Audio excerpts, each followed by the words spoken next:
It's been about 45 years ago now that Mac Davis Oh my. wrote a song called "Oh Lord, It's It's Hard to Be Humble." Y'all remember that Oh, song? yeah. The first part of that lyric goes, "Oh Lord, it's hard to be humble when you're perfect in That's every right. way. I can't wait to look in the mirror because I get better looking each day." Now, if you follow that song to its conclusion, you find out that most people don't want anything to do with that dude. He's pretty much by himself all the time because his lack of humility has pretty much alienated everybody around him. I was reminded that as I was getting ready for the sermon this morning that humility is not always as easy to come by as we think it is. And I've kind of discovered as we're all getting older too, that folks sometimes tend to overestimate their background and their past. I call them grandstanders. I've even seen this sometimes in our neighborhood meetings. You know, somebody will stand up and say, "Well, I did this and I did that and I've done the other thing and therefore I'm an expert at this kind of thing." And so it kind of makes me chuckle when I see that. But where that can cause a struggle sometimes, and it's not just folks our age, it's really at any age, when people start to have a bit of success and they've gotten some standing, if you will, in the community, that it becomes more difficult for them to really learn from other people because they kind of think they've got it already, right? I want to talk to you about that today, and it's a great passage from the book of Acts. The sermon title is Humble Instruction, and we're going to be in Acts chapter 18. We're going to look at verses 24 through 28. And this is the account when we first meet a gentleman named Apollos. What was it again? Acts 18. Acts 18, verses 24 through 28.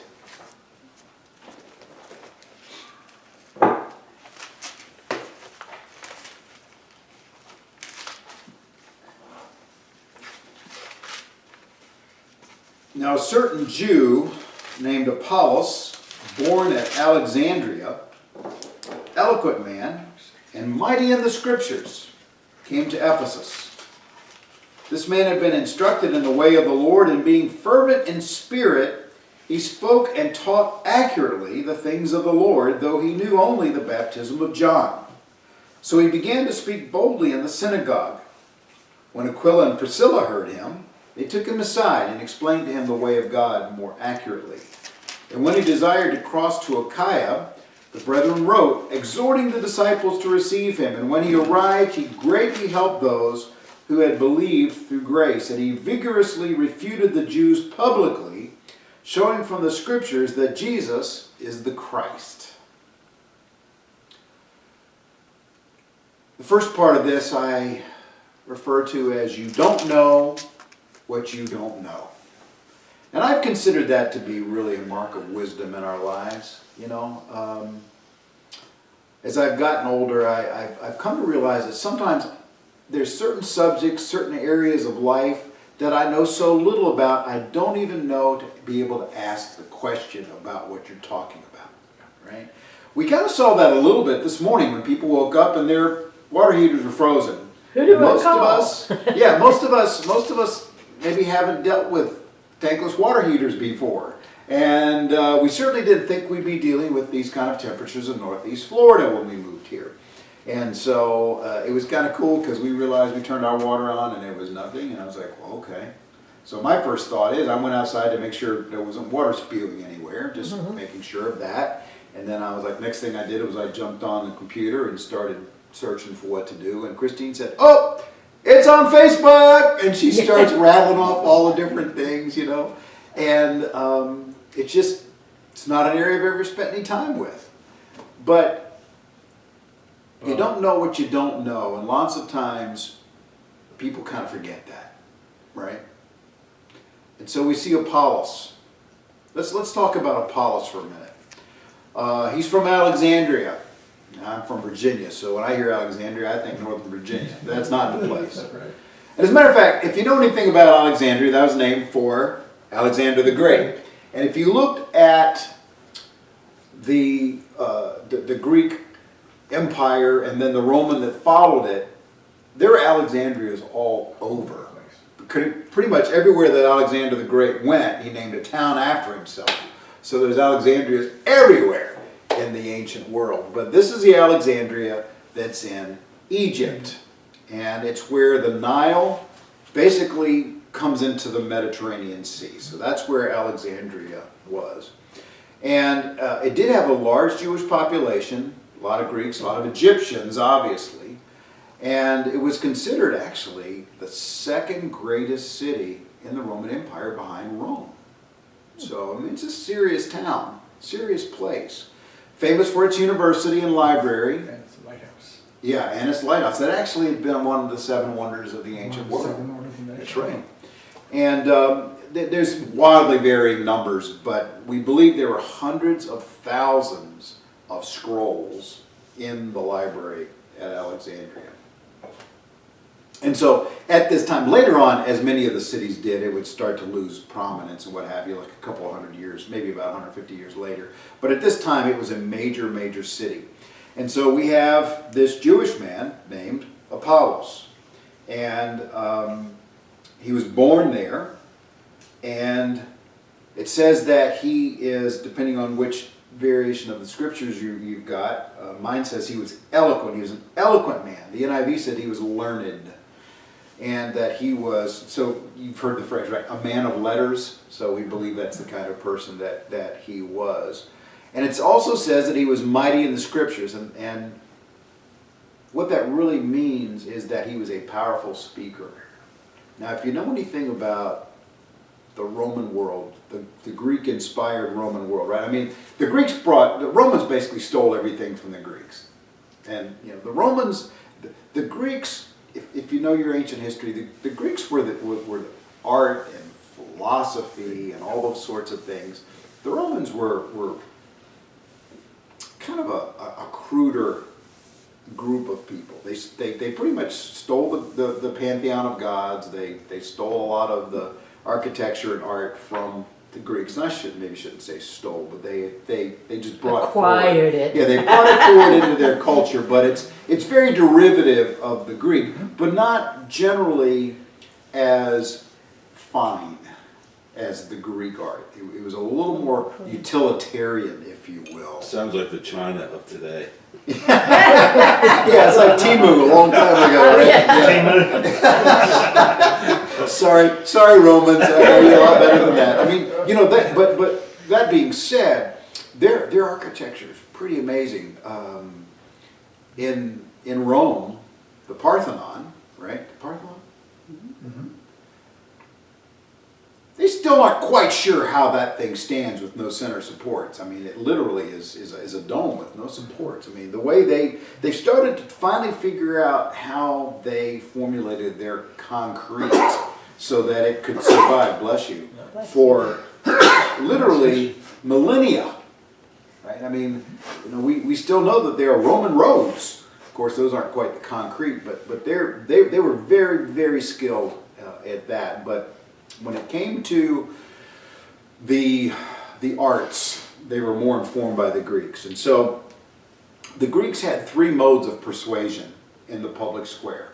When somebody would come and they would stand up and, you know, they would throw their robe back and they would speak. They did it based on one of 3 things: ethos or ethics, ethos, pathos, or logos. Ethos were appeals that were based on the reputation of and the qualifications of the speaker. I'm experienced in this, I'm knowledgeable in this, so I can speak on this to you. Pathos, that were the emotional appeals, and sometimes they'd use fear, sometimes they'd use anger, they could use any of those kinds of things. And then logos, that was the force of the speaker's use of reason. Okay.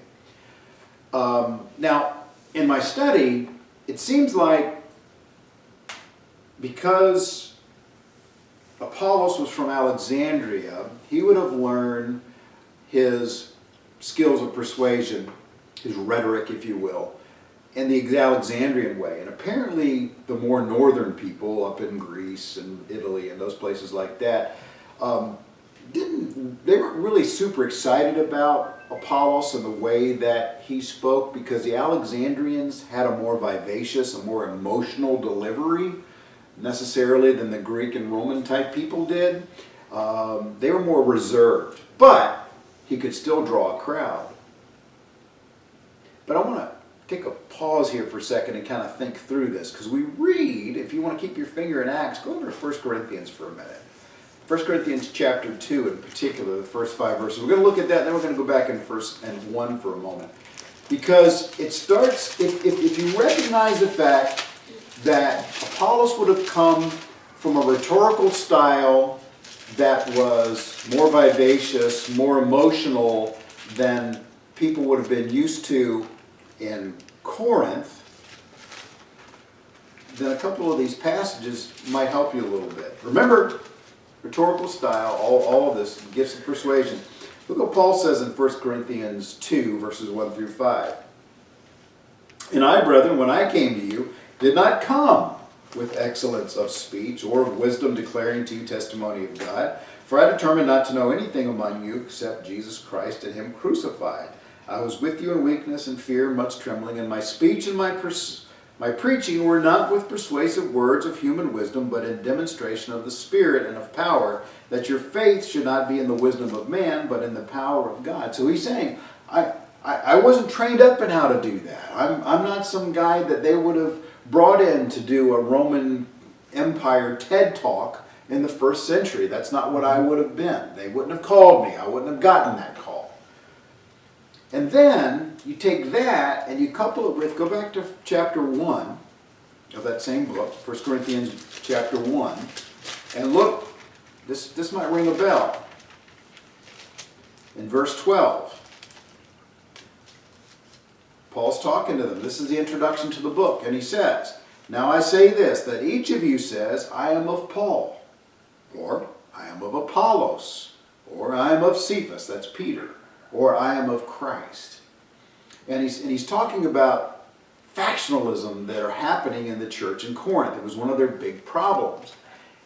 But when you start to recognize the fact that what people were being drawn to was not necessarily that they had a different message. They were all preaching Jesus, but they had different delivery styles. And so it's I've heard this in churches my whole life. If you have like a senior pastor and maybe an associate pastor and a youth pastor, or maybe there was a couple of elders or deacons in the church that were brought in to speak when other leaders were gone, and you'll hear people say, I really like to hear him talk. He's okay, but I don't like him as much. You guys know what I'm talking about? Mm-hmm. Now take that and amp it up to the point that people are saying, well, I'm really more one of his guys than his. And that's what was going on in Corinth at the time. Okay. Now this is later. This isn't now. This is, matter of fact, we're going to see kind of what happens with all of that.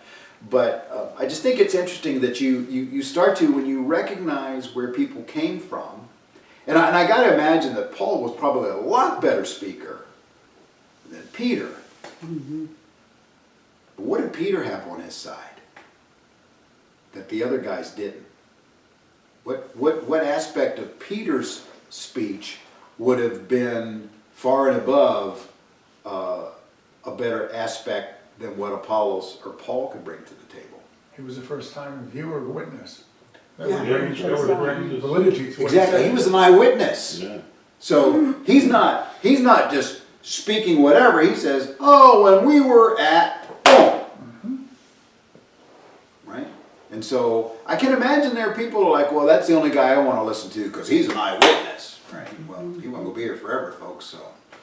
But so people do have a funny way of picking favorites, though. And I think that's what started some of the problems in Corinth, is that instead of recognizing the fact that they were all trying to get these folks to accept Jesus and follow him and be disciples, they were more caught up in the speaking styles than they were necessarily.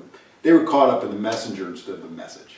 Exactly. There's a comment somewhere in the scriptures, in these verses, I don't know if it's in Acts or something, some of the churches, that said the people were not surprised so much as disappointed that his speaking ability wasn't as great as his writing ability. Who, Paul? Yeah. Yeah, okay. I don't quite remember where that is, but I really don't. All that we get from Paul's writings and the Acts and what have you, you get a sense that he wasn't much of a specimen when it came to his public persona, right? So yeah, I think that's very true. And but God can use anybody. I've certainly seen some people speak and preach and teach that I thought, well, you know, the Lord can use anybody. That's the best way I can say that. So, but I've taught this, and it's been a long time, but I've changed my position on this particular fact that I'm going to share with you now. It does seem that Apollos was a believer, based on the phraseology in this passage, that he was a believer. I didn't used to think that. And he in fact had a number of facts correct. I mean, it says here that he spoke accurately the things of the Lord. Okay? So he had, what he knew well. And he was preaching it as well as he could. He was direct and he was truthful about it, but he didn't have all the facts. And that's where the issue comes. That's why the passage is here. It says that he only knew the baptism of John. Right? That's the pivotal aspect here. If you guys know anything about John's ministry, John the Baptist ministry, is that his baptism was a symbol of repentance. It was me saying, I repent. It was a preparation for the coming Messiah. It was for coming for Jesus, was the whole idea. Honestly, I did some digging around again, just to see if anybody had gotten some new scholarship. Scholars really still aren't sure what Luke means here. That there's not a real solid sense of what does it mean that he only knew the baptism of John. Okay, so we have to fit it together based on the rest of the passage. It seems like he believed Jesus to be the Messiah, and that at some point, as I said, he had been saved. Okay. Many conjecture that the situation was that Apollos didn't know about believers' baptism. Since it says he knew John's baptism, it's like he didn't recognize about believers' baptism or some of Jesus' other teachings, including such things as the Holy Spirit. It seems like he didn't have all of that. But I want you to think about this. These events that we're reading here in Acts chapter 18 occurred somewhere between 52 and 55 AD. That's kind of the number, if you will. So Paul's been out doing his thing now for 15 years or so, since he had been saved and gone out in the wilderness, and then had gotten started on his 15, 18 years he'd been out there doing it.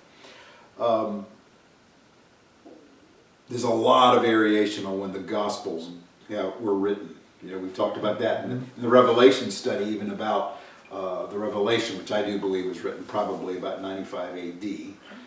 But, and I only look at really conservative scholars, because there's a lot of people that aren't, well, honestly, they don't believe the Bible. I don't know why they have an opinion about anything. But the ones who do believe the Bible, who are conservative in their theology, are the ones that I tend to chase after as far as timings and things are concerned. And if you look at that, the earliest that Matthew and Mark could have been written, and they were the first, was probably the late 40s.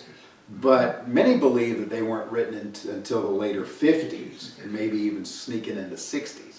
So it's reasonable to think that at the time that Apollos came to know about Jesus and began to put together his teaching and his preaching, that there were no Gospels. Or if they were, had they reached Alexandria? I don't know.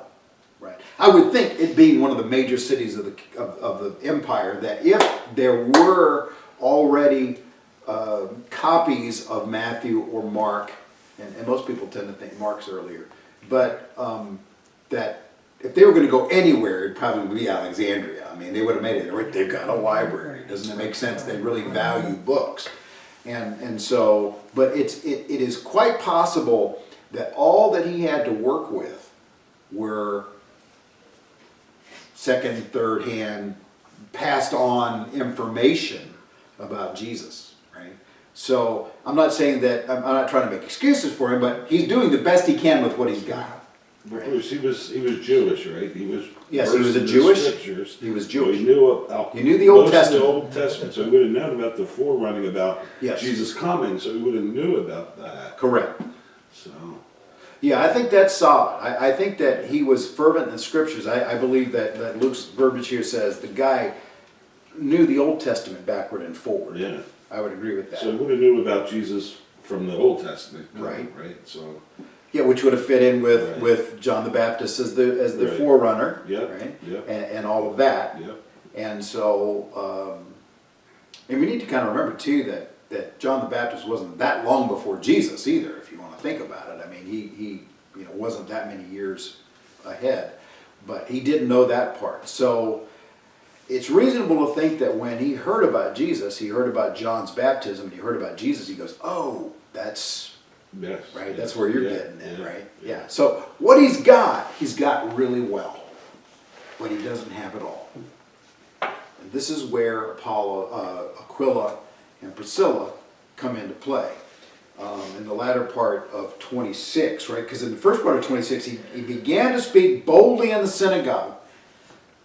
Now, I don't have this in the notes, but imagine you're Aquila and Priscilla, and you know the whole story. You've got it all, and I shouldn't say story. You know the entire account of Jesus. You know the whole message of the gospel. You know everything that's going on. You've gotten this directly from Paul. He's been teaching you. You've heard about this. You maybe have even met some of the other apostles or what have you. And now this guy stands up, and you've been waiting to hear him. You've heard about him maybe even, and he starts to preach, and you go, uh-oh, that ain't right. Well, it's right, it's just not complete. But he says things and he's leaving gaps, which Right. that ain't right. Right. You know, that's my point. So what about Aquila and Priscilla? Because what we see here, guys, is a beautiful demonstration of what I call two-way humility. There's actually humility going in two directions here, and I'll explain that. First, we have Aquila and Priscilla. They were a Jewish couple, as they were Jewish as well. And they had come to Ephesus, which is, you guys know where Ephesus is? If you look at a map of the world, the country of Turkey, kind of looks like that. And Ephesus, and then there's a gap, and then there's Greece. Ephesus is right out here on the western coast, right? And so, not eastern, it's western. All right, it's fine. Western. Western. But they had come from Rome when the Jews had been driven out by the Emperor Claudius in 49 AD. So they had come to Ephesus maybe 3, 4, 5, 6 years earlier than that, and had begun to work with Paul as tent makers, right? And so they're active in the early church. Not only are they mentioned in Acts 18, but they're talked about, Paul mentions them in Romans, 1 Corinthians, and 2 Timothy. So they were vitally important to his ministry. And oftentimes Priscilla is mentioned first. Yes. And many believe that the reason that her name comes up first is she's actually the one with the background. You know, she may have had money or influence or whatever like that. Okay. Or it could have been just she was a great teacher. I don't know. But her name shows up first. Notice what happens though. Look at verse 26 in the second sentence there going forward. It says, when Aquila and Priscilla heard him, they took him aside and explained to him the way of God more accurately. They corrected mine him says perfectly. more perfectly. Perfectly. That works, right? You want it perfect. Yeah. Here's the point. He was corrected in a humble manner. They did it in a humble way. They took him aside. Some believe that phraseology that there even talks about the fact they invited him back to their house. Let's go have dinner and talk about this a little bit more. Yeah, I they love that They idea. didn't correct him in front of the whole Right. place, right? Right. They took Correct. him quietly aside. Exactly. And Miss Manners would even tell you, don't correct people publicly. Yeah. Right. Yeah. More on that in a minute. The reason I say that it's humble correction is because pride will often drive us to correct others in public. Because I want them to know what I know and what they don't know. I've had that done to me a few times in my life, and it's pretty humiliating, quite frankly. Yeah? Humility will lead us to do it so that the other one is not embarrassed. And that's really important. I was reminded by the Lord about this in the Revelation class recently. Something was said and wrong name was said, and I'm just sitting there and I'm going, that ain't right. But then, and I almost said something. I mean, I was like, really, did I go, wait a minute, those aren't the right names. But the Lord halted me, and the message I got from him was, correcting those names is not going to help anybody's salvation. It's the kind of thing that it's at that moment, nobody's going to be led to hell because of this. Nobody's going to be led to error. It's not important. Right. I mean, it is, but not that important. Not, that's what I'm saying. It's Right. not important for the moment. Right. But it's easy to do that. Now, I did one time, something was said in there, and I said, excuse me, that's not right. Because it was a more fundamental, foundational truth that could hurt somebody's faith. And I felt like I had to say that. And John and I certainly have, a couple of times, usually we were invited to give our opinion. And we'll go right into that, no problem at all. But, I'm reminded of, over in Philippians, I'm not just going to read this to you, you don't need to turn there. Philippians 2, verses 3 and 4, it says this, "Let nothing be done through selfish ambition or conceit, but in lowliness of mind, let each esteem others better than himself. Let each of you look out not only for his own interest, but also the interest of others." And that needs to drive me, because is it worth what I've said for years? I think the Lord gave me this. It's better to do right than be right. Walk the walk and talk the talk. Yeah. But I mean, I can be right, and I can hurt that person. I can hurt a relationship. I can hurt them in the eyes of other people. I mean, there's all kinds of things that can go wrong with that. Here's the exception. You got to call out heresy when you hear it. Absolutely, you got to do that. I've only seen that done a couple of times, and it's jarring. It's very jarring. There were a couple of other times I wish somebody had. I didn't feel confident enough to do that. I heard a pastor say one time that God never calls you out of somewhere that he doesn't call you to something. I'm like, yeah, that's not right. That's not right at all. I mean, he told Abram, get out of the Ur of the Chaldees, and I'll take you to a place I'm going to show you. Right. He didn't tell him where. He said, just get out. Right? And I'm going, well, that's one of the patriarchs. It's pretty basic in Genesis, that there are times God calls you from something, not telling you where to go. I think about Paul and his workers when they were tracking across Turkey, and they didn't know where to go. They kept praying, and the Holy Spirit wouldn't tell them where to go. They finally got to the coast, and that's when he got the vision to go across to Europe. He got the Macedonian call, but he didn't. So I mean, there's times when people are dead wrong. But again, I think back. Well, if I had said, "Excuse me, that's not right," would that have been helpful at that moment? I'm not certain. Was he wrong? Yeah, he was dead wrong. Was he heretical? Probably not. So I think we need to recognize sometimes we have to pick the right places and ask the Lord to give us that. So they corrected him in a humble manner, but I told you it's two-way. Here's the other side. He accepted the correction humbly. Do you see that? You really have to infer about that from Apollos' attitude. But the last part of the text tells us that he made the needed corrections. Did you see it? And it said, and when he desired to cross to Achaia, the brethren wrote, this is verse 27, exhorting the disciples to receive him. And when he arrived, he greatly helped those who believed through grace. And he vigorously refuted the Jews publicly, showing from the scriptures that Jesus is the Christ. Achaia It's basically Lower Greece, which happens to be where Corinth and Athens are located. We talked about Corinth earlier. Right? You start to see the connections there, because by the time we get to Paul's writing of 1 Corinthians, there were a group of people who thought that dude was the best thing since sliced bread, which had not been invented at that time, by the way. So,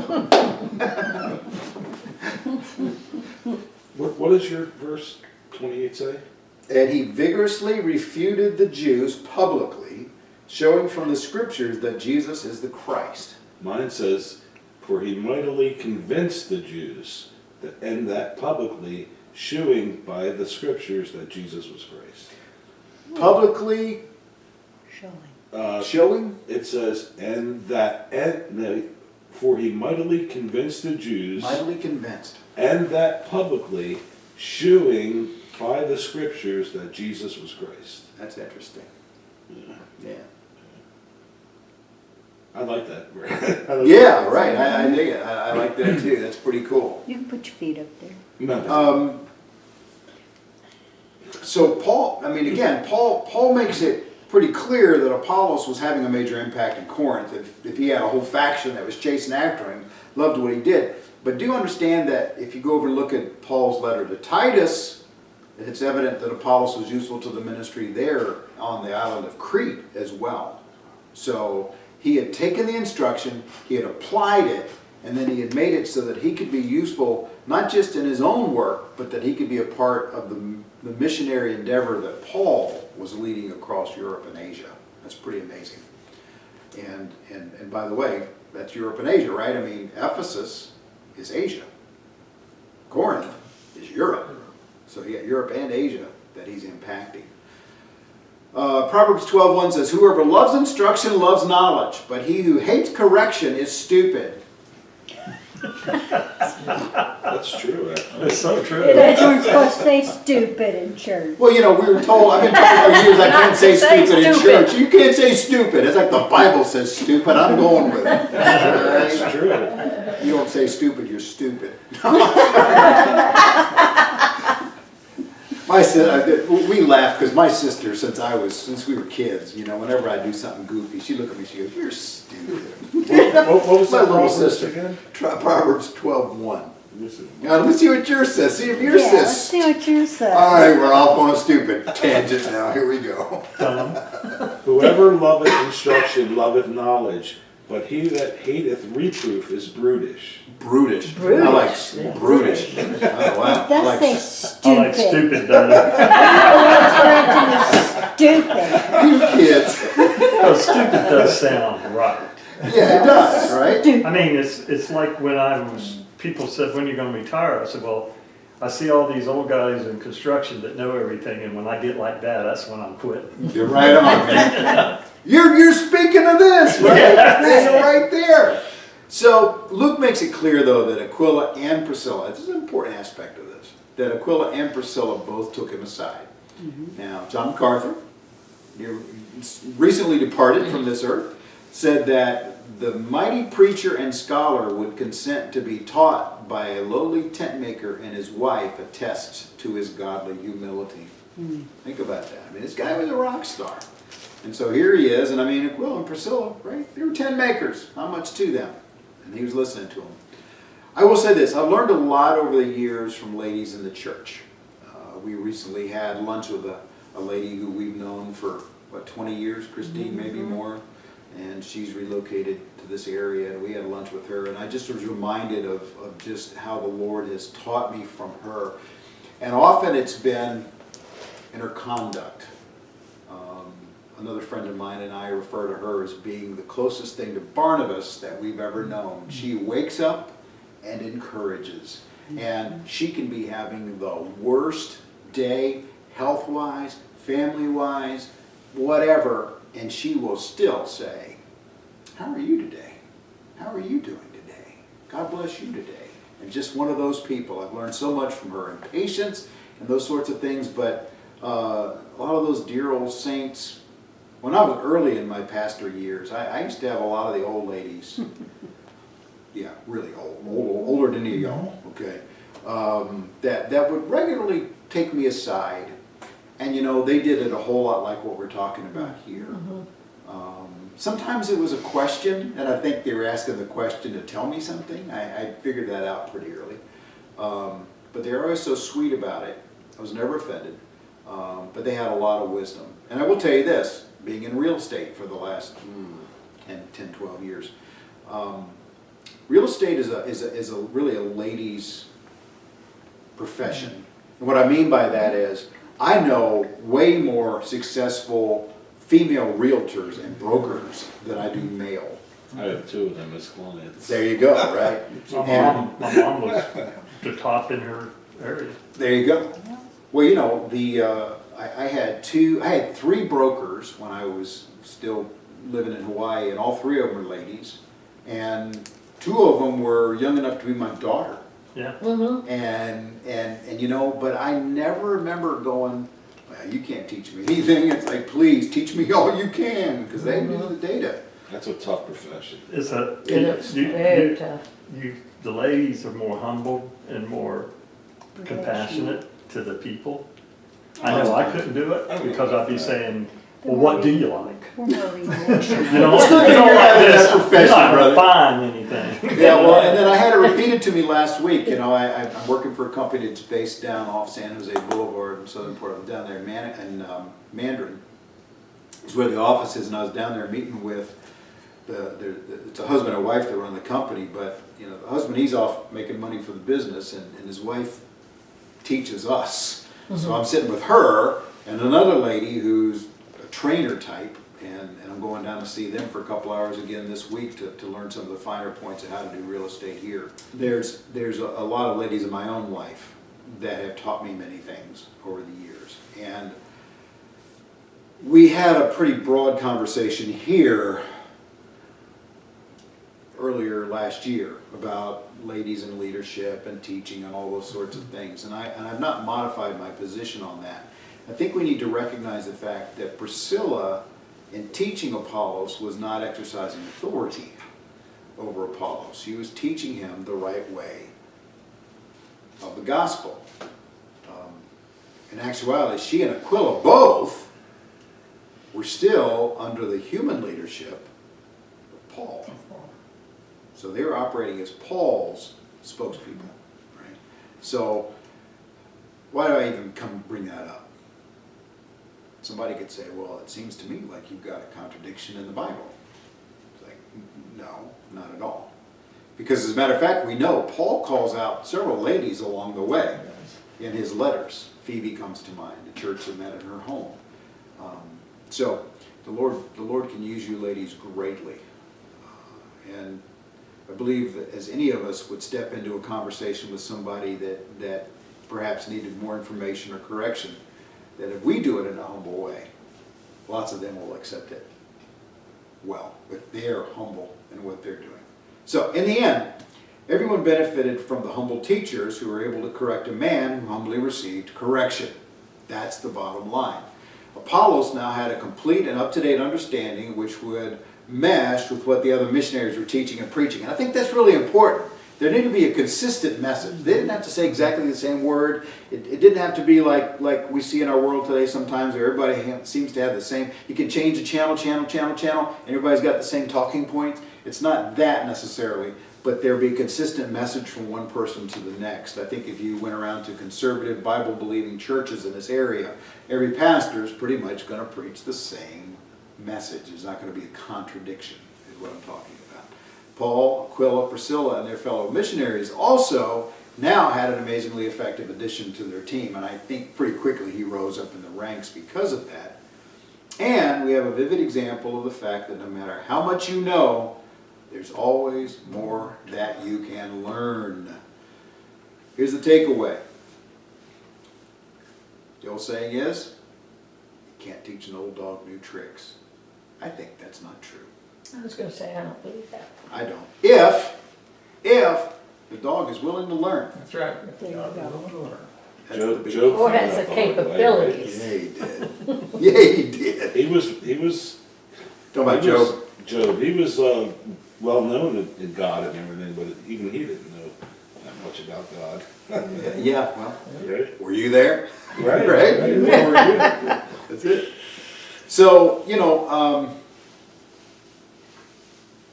I've met my fair share of 20-somethings that don't know anything really about life.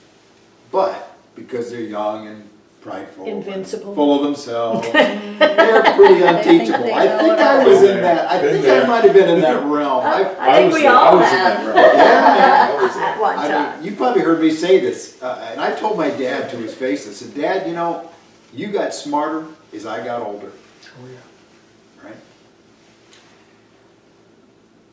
But take somebody with some seasoning who loves the Lord and equip them with new knowledge and new techniques and see what the Lord can do with that. Guys, I really believe in the idea of finishing well. And I will tell you, and I think I'm reminded of this all the time. I pick up books or read articles that, are from 10, 15, 20 years ago, and a lot of it is outdated. There's always new stuff going on. We're learning new things all the time. And so even in the realm of ministry, I mean, yeah, the Bible has not changed, but the methods and manners on how to teach it, how to research it, there's always new information coming out. Not to mention the fact, and it's a kind of a sobering reality, that the world is changing around us all the time. I'll give you one example, then we'll close.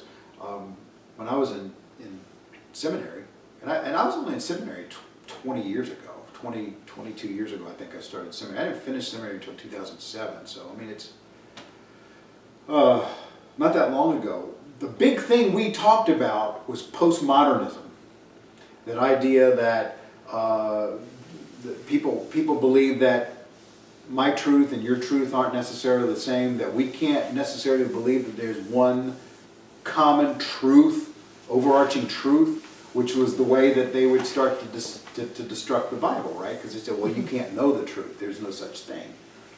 But now, we've moved on past that, and I've got some stuff back at my desk that I need to read through, because I can't even describe it to you at this point. I'm going, okay, they've changed it again, and I got to go understand it again, because as you start talking, especially to younger people, if you go in there armed with your ideas about postmodernism and and try to explain to them that there is a central truth in this world, and by the way, it's God, it's God's word, that's the truth. And but if you're not familiar with where they've drifted since then, you might leave them just looking at you confused, because they're like, well, I don't necessarily believe that exactly myself. I believe this. I do know one part of it is, and one of my buddies up in Virginia was sharing it with me, was that there's this concept that, yeah, I can know the truth, but I don't have to follow it, and I'm okay with that. I know, so I'm saying, I haven't studied it to know it enough to even be able to describe it other than that, and I thought, wow, that's pretty bizarre, but I'm going to go learn it. So there's always something new to learn in our world. Well, The devil keeps making different things up, with Aleister Crowley, do what thou wilt shall be the whole of the law type of thing, They always change that to different things to make it do what you want and make it feel good and all that stuff, Yeah. Which the truth is the truth, but they just find new ways to spread that same lie, It's true, and in just our culture, you think about the changes we've seen in the last 10 years in regards to things like human sexuality in America. Just think about that. Nothing else, how that has changed. And then you start throwing in things like discussions about social justice, pro or con, just that we hadn't heard, right? And all these sorts of things, and then just the conversations about the interactions of the world, or Palestine, or all those sorts of things. I mean, we weren't even having those discussions 10 years ago. And every one of those impacts how we talk to a lost and dying world, right? And so as we go along and just say, okay, Lord, teach me.